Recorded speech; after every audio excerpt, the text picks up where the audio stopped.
ایک نوجوان نے بچہ ہے، اس نے کہا کہ کفر کے بارے میں جاننے کے لیے کیا کافروں کی ویب سائٹ کا وزٹ کر سکتے ہیں؟ دیکھیں، پہلی بات تو یہ ہے کہ آپ کو کفر کے بارے میں جاننے کی ضرورت کیا ہے؟ پہلے کہ آپ نے اسلام کے بارے میں جان لیا ہے؟ ہم ایک مسلمان گھرانے میں پیدا ہوتے ہیں تو پیدائشی ہم لوگ امام اعظم ابو حنیفہ ہوتے ہیں،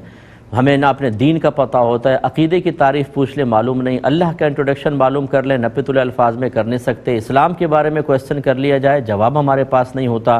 قرآن کی شرعی تعریف کوئی ہم سے پوچھ لیں ہم قرآن کی تعریف نہیں کر سکتے ہیں، قرآن میں اللہ کا کلام کتنا ہے اور غیر کلام کیا ہے اس کی صحیح شناخت ہمیں حاصل نہیں ہوتی کہ لفظ قرآن جب ہم بولتے ہیں تو کیا یہ کلام الہی پر بولا جاتا ہے یا کلام الہی کے علاوہ کچھ چیزیں بھی قرآن کے اندر شامل ہیں، یہ ہمیں کچھ پتہ نہیں چلتا ہے، ان چیزوں کے بارے میں جاننا چاہیے۔ تو اپنا مذہب اسلام سیکھنا ہو، اس کی بنیادی تعلیمات ذہن میں نہ ہوں، کفریہ بات کو سننے کے بعد اس کے رد کے دلائل ہمارے ذہن میں موجود نہ ہوں اور ہم کفر جاننے کی طرف آ جائیں تو پھر ایمان کا کیا حالت ہوگی یہ آپ اچھی طرح سمجھ سکتے ہیں۔ یہ ایمان کو اپنے ختم اور ضائع کرنے کی طرف ایک خطرناک قدم ہے، ایسا ہرگز نہ کریں۔ نبی کریم صلی اللہ علیہ وسلم نے حضرت عمر فاروق رضی اللہ تعالیٰ عنہ کو ایک مرتبہ توریت پڑھتے ہوئے دیکھ لیا تھا تو اتنے جلال میں تشریف لائے کہ صحابہ کرام کہتے ہیں کہ جیسے آپ کے گالوں پر انار کے دانوں کو نچوڑ دیا گیا ہو، اور سرکار نے شدید اظہار ناراضگی فرمایا اور حضرت عمر فاروق نے معذرت کی۔ تو اس لیے بالکل قطعی طور پر کفر کو سیکھنا یا یہ کوئی آپ پہ نہ فرض واجب ہے،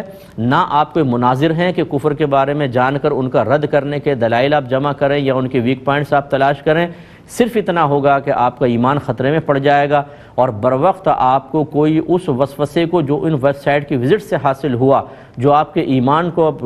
ہرٹ کر رہا ہوگا، اس پہ اٹیک کر رہا ہوگا، کوئی اس کا جواب دینے والا آپ کو ملے گا نہیں بروقت، اور آپ کا ایمان گیا، آپ کی نسلیں ختم ہو جائیں گی، آپ ہو سکتا ہے معاذ اللہ مرتد ہو جائیں۔ اس لیے میں تمام بہن بھائیوں سے کہتا ہوں کہ ایسا نہ کریں کہ ہم تو سن رہے ہیں، دیکھیں کون کیا کہتا ہے، سب کو سننا چاہیے۔ ارے بھائی سب کو سننا چاہیے، آپ خود سوچئے کہ اگر خدا نخواستہ کوئی غلط بات ذہن کے اندر بیٹھ گئی اور آپ کے پاس اس کا جواب ہی نہ ہو تو آپ کو تو ایمانیات کا مسئلہ ہو جائے گا، اس لیے ایسا ہرگز نہ کریں۔